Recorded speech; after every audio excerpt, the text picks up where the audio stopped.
The Bible. It's 66 books of history, stories, letters, and poetry that fit together to form God's one big story. The epic adventure of how He created us and loves us so much that He made a way to rescue us.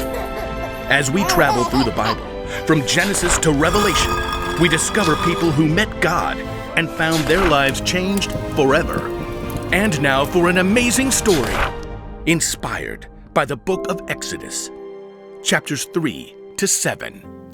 Even though God's people, the Israelites, were slaves in Egypt, God heard their cries for help. And He had a plan to work through a man named Moses, who was also an Israelite who had actually grown up in Pharaoh's palace. But after making a terrible mistake, Moses fled Egypt. And he lived in Midian, where he raised his family and cared for his sheep, certain that his life in Egypt was long finished. 80 years old. Or maybe it's time for me to retire and live the quiet life. Well, yes, I suppose that is what I'm already doing. No, I'm not saying there's anything wrong with hanging out with sheep all day. Just keep climbing. There's better grass a little further up the mountainside.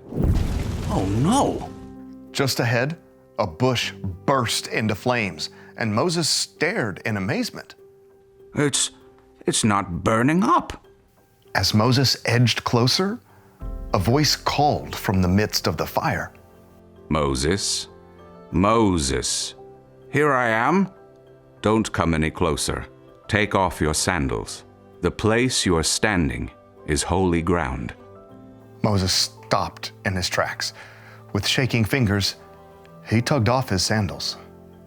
I am the God of Abraham, Isaac, and Jacob. At these words, Moses covered his face in awe. I have seen how my people are suffering in Egypt, so I have come down to save them. I will bring them to a good land. So now, go. I am sending you to Pharaoh. I want you to bring the Israelites out of Egypt. Moses dropped down to his knees, face to the ground. Me? I will be with you. But what if the Israelites don't believe you sent me? God gave Moses several miraculous signs to show the Israelites. In fact, right then and there, He took Moses' walking stick and turned it into a snake, and then back into a stick. Phew. Still, Moses was frozen with fear.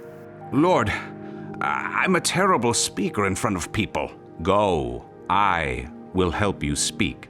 Couldn't you send someone else? Your brother Aaron can speak well. He is already on his way to meet you. Tell him what to say. I will help both of you speak. Even though the thought of facing Pharaoh made him sick with fear, Moses traveled back to Egypt. And with Aaron's help, he spoke to the Israelites. God will lead us out of Egypt. Just as God promised, the Israelites believed Him, but they did have a few questions. So Pharaoh's going to roll out the red carpet for us to leave? I have to talk to him.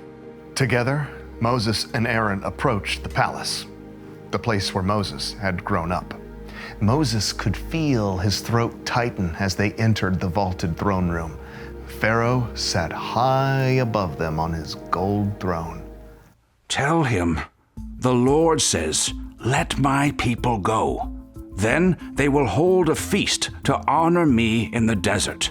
Aaron repeated the words loudly and clearly, and the Pharaoh's eyes narrowed as he stared down. Who is the Lord? Why should I obey Him? Instead of releasing God's people, Pharaoh gave orders to make them work even harder. And the Israelites were not happy with Moses. You aren't helping. You've messed things up even more. Moses cried out to God. I did what you asked, and now it's just worse. You haven't saved your people at all. Still, the Lord told Moses and Aaron to return to Pharaoh. Pharaoh will not listen to you, so I will show my power against the Egyptians.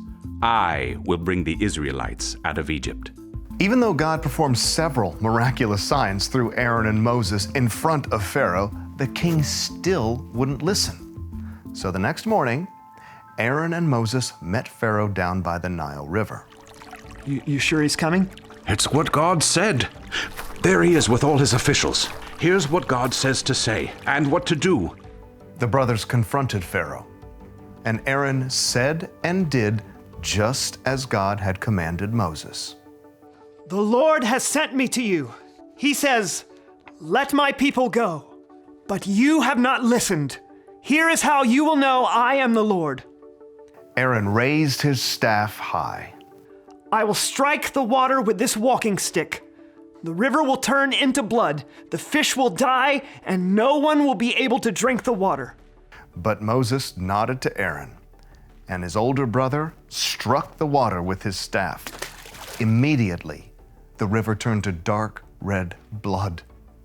But still, Pharaoh wouldn't let God's people go. What's with this guy? But the story wasn't over yet. God spoke to Moses again. Go back to Pharaoh. Oh boy. Again and again, Moses and Aaron appeared before Pharaoh to speak God's words. Let my people go.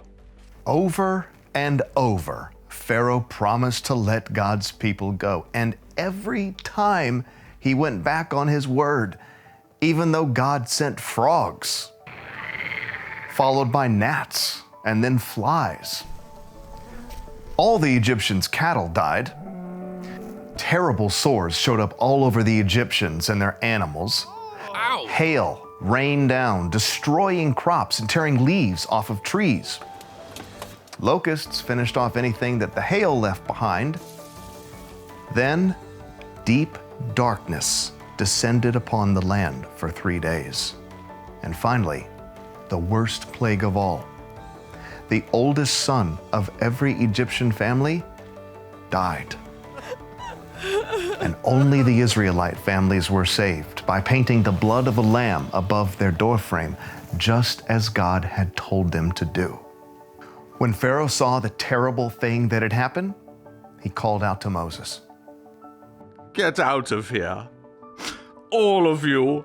Just leave us alone. Go.